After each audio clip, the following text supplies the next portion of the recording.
¿Qué tal? ¿Cómo les va? Espero que se encuentren bien y que quiero dar la bienvenida a los suscriptores nuevos que tenemos, que la verdad que muchísimas gracias por el apoyo que nos están dando a todos. Y quiero comentarle que pronto vamos a tener un, un vídeo acerca de la última despertar, donde hablan del gobierno mundial y de... Ya van a tener esa noticia. Ahora me gustaría hablar con ustedes acerca de cómo a través de la vida y a través de todo, pero sobre todo en la organización de los testigos de Jehová, cómo educan, sostienen y transmiten el miedo. Es una cosa que ya la hemos hablado muchas veces, pero hoy lo vamos a hablar un poco más detenidamente, porque a continuación de esto ustedes van a tener eh, la historia de una chica de 22 años de Noruega. Yo se las voy a relatar, les voy a relatar la historia y cómo a través de todo el mundo diversas personas y de distintas edades han llegado a la misma conclusión. Todos hemos sido niños y todos hemos estado teniendo algunas veces algún tipo de miedo. Los cuentos que se nos hacen de niños sobre el lobo feroz y todas esas cosas, se transmite el miedo. Es una herramienta de control. El miedo es una emoción, pero es una emoción intensa y desagradable. Es una emoción intensa y desagradable. Cuando tenemos miedo, consumimos mucho más recursos de nuestra energía. Nuestro cerebro consume más recursos que aquellos que no lo tienen. El miedo tiene distintos estadios. Los vamos a ver. El miedo en sí no es del todo malo, porque gracias al miedo tenemos una señal de defensa de nuestro organismo, nuestra psiquis, nos puede preservar de sufrir algún daño, el miedo. Nos puede preservar de sufrir algún daño físico, pero también algún daño psicológico o emocional. El miedo se desata cuando se debe de desatar. O sea, lo lógico, lo natural sería que el miedo se desate cuando se debe de desatar. Eso sería lo ideal. Pero a veces el miedo es real, es del momento. Algunas veces el miedo es del momento real. Tuve un miedo porque estaba por pasar tal cosa o tal otra. Entonces, lo que vemos es que a veces el miedo es real. Algunas veces el miedo puede ser anticipado. Y otras veces anticipado, o sea, estamos anticipando hechos o sucesos. Pero otras veces el miedo es evocado. Traemos a la mente sucesos terroríficos o cosas que nuestro cerebro vuelve a vivir, las vuelve a percibir y no distingue si eso es real o no percibe o no sabe. Hemos nacido para vivir. Hemos nacido para vivir. Todos queremos vivir. solamente que estuviéramos enfermos, que estuviéramos sufriendo algún problema mental, emocional, psicológico, que a veces nos hace pedir la muerte, pero todos queremos salvarnos. Todos los seres humanos sanos o relativamente sanos queremos salvarnos. Por lo tanto, el miedo es un poderoso motor. Nos ayuda a adaptarnos al entorno y a las circunstancias. Quédese con esta idea. El miedo es algo natural. El miedo puede ser real, puede ser momentáneo, puede ser un miedo anticipado o puede ser un miedo evocado. Todos queremos vivir, todos queremos salvarnos. Y el miedo es un poderoso motor. Nos ayuda a adaptarnos al entorno y a las circunstancias. Hay distintos miedos, miedos por la vida, miedos a perder la salud, miedo a perder el trabajo, miedo a perder el amor, miedo a no conseguir algo, miedo a no alcanzar el nivel o la talla esperada por otros sobre nosotros, miedo a la humillación, miedo a la indignidad, miedo a ser explotado, miedo a ser esclavizado. Pero el miedo tiene otra connotación que se llama angustia. Angustia. Es una forma de miedo que se produce en la persona con una mente sana. La angustia. Hay distintas formas de angustia. Una de ellas es cuando estamos anticipando problemas que prevemos para el futuro. Y queremos prevenir eso y sentimos angustia porque de repente no tenemos todos los medios, todas las circunstancias para poder anticipar debidamente esos problemas futuros.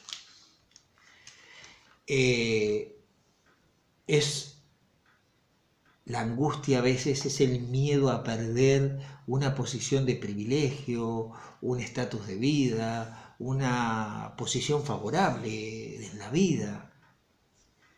Perder, como dijimos hoy, el amor, perder la forma en que estamos llevando la vida, en que está transcurriendo nuestra vida, y vemos el entorno que se pone dificultoso para otras personas, y entonces comenzamos a sentir angustia y a veces angustia a los problemas económicos y nos hace comenzar a ahorrar, a prevenir, a invertir, a ahorrar, invertir para el futuro. Pero otras veces la angustia está en una forma inespecífica. Cuando es inespecífica, la angustia se transforma en ansiedad. Ansiedad. Y estamos ansiosos y algunos debido a esto le entran diversos ataques y no sabemos distinguir la causa. Cuando la angustia es inespecífica, no podemos distinguir la causa. Freud decía, el miedo reside en el objeto, mientras que la angustia es la espera, la preparación ante un peligro desconocido. Por ejemplo, a los niños se les llama los locos bajitos. ¿Por qué los locos bajitos? Porque los niños generalmente no tienen miedo, no tienen prejuicios. O sea, los niños educados naturalmente no tienen miedo, no tienen prejuicio. El otro día estaba mirando un vídeo de India donde una madre, aparentemente en buena posición, iba con un niño de unos 4 o 5 años de la mano y llevaba un paquetito de chuches o no sé de qué era.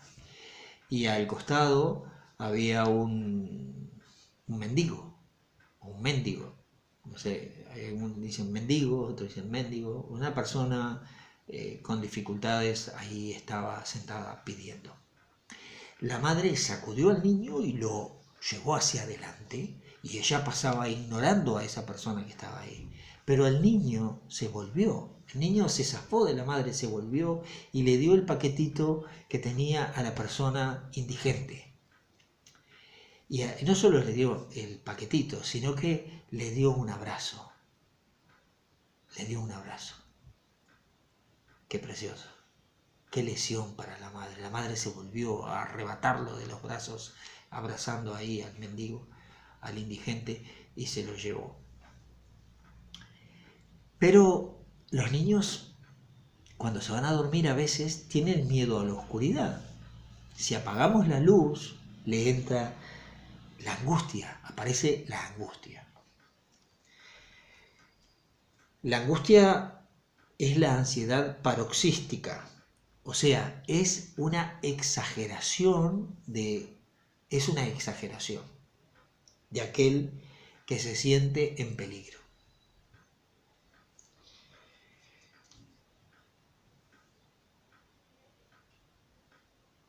Como no sabemos lo que puede venir o lo que puede pasar, esta exageración de la angustia o la ansiedad, empezamos a preparar la defensa para esto.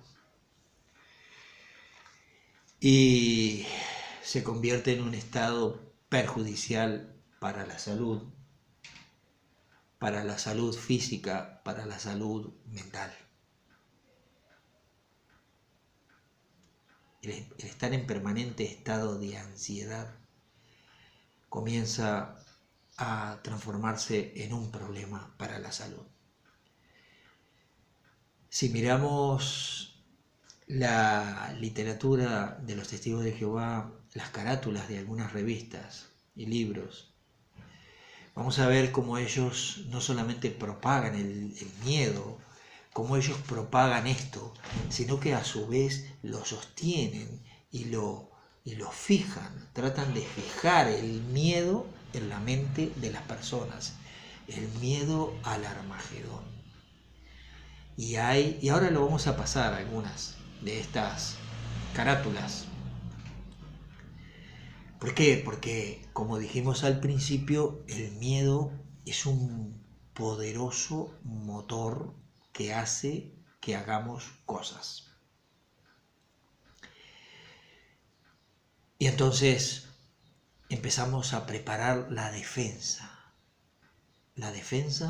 ante la venida del Armagedón, la defensa para cuando venga la gran tribulación. Por eso allá en 1975, José y Marta, ellos saben si miran estos, tenían en el sótano latas y latas de sardina, carne conservada, verduras conservadas, corned beef, y todo guardado porque venía el Armagedón. Empezaron a prepararse, a preparar su defensa para esto. Y otros se preparan para estar inmaculados, sin manchas, con unas cargas enormes sobre su propia vida y la vida de sus familias para un suceso inesperado. Porque, bueno, los testigos de Jehová le han puesto fechas, han puesto meses y años a la venida del Armagedón. Sin embargo, la Biblia dice que el día ni la hora nadie lo sabe, ni siquiera el Hijo, sino el Padre. Y también sabemos que la Biblia habla de no consultar a pronosticadores profesionales de sucesos. Sin embargo, el Armagedón aparentemente es un suceso que tenía fecha, días, y que los que practican tales cosas son detestables a Dios. Bueno, nos convertimos en esclavos del temor. Y empezamos a desarrollar conductas por evitación. Evitamos cosas, evitamos gente, evitamos situaciones, evitamos trabajos, evitamos... Y nos hace ir más allá de lo que es prudente. O sea, una exageración de la prudencia. Interpretamos distintas señales como potenciales amenazas y vemos cosas. Por ejemplo, hay historias de cuando sucedió lo de las Torres Gemelas y sucedió lo de Atocha.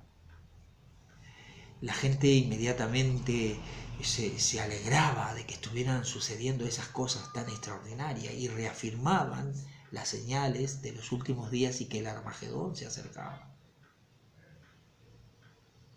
Entonces,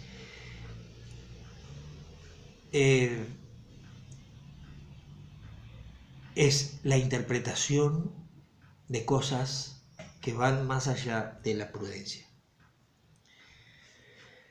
Estamos sujetos a la angustia cuando nos separamos de nuestros padres o cuando nos tenemos que ir de nuestra casa materna o paterna, donde teníamos toda la seguridad y la provisión.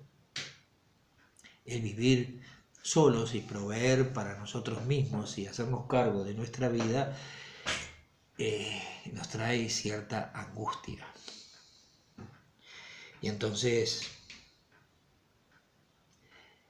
pensar también cuando ya somos veteranos, algunos exageran y piensan en la necesidad de tener a alguien quien los cuide cuando son viejos y empiezan con toda una angustia y manipulaciones. Perder nuestro privilegio, como le dijimos hoy, perder nuestra situación. Y buscamos estrategias para afrontar estas situaciones. Como dijimos, pero por ejemplo, un padre o una madre viejo puede, en el caso mío, por ejemplo, mi madre, estrategias de manipulación con los bienes, con las propiedades, a ver a quién o cómo, a quién puede manipular para poder que la pueda sostener. Y a veces no tienen necesidad de esto porque tienen todos sus servicios y tienen todos los bienes, pero están buscando estrategias de manipulación para afrontar estos temores.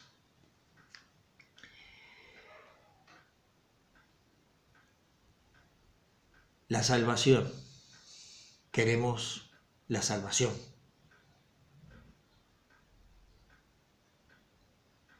Y entonces la manipulación a través del miedo, presentando la posible salvación y quién será los que nos salvarán, es algo extraordinario. Porque nos presentan el miedo, pero también nos presentan la forma del rescate, quién nos puede rescatar de la situación. Y entonces somos educados y manipulados con el miedo. El miedo a Jehová, el miedo de desagradar a Jehová, el miedo de hablar de las cosas que Jehová no ha hecho, o hablar de las cosas que Jehová hará y de caer en las manos del destructor, porque es cosa horrible. El miedo a la muerte segunda, de donde no hay rescate y donde no hay posibilidades de vida. Y entonces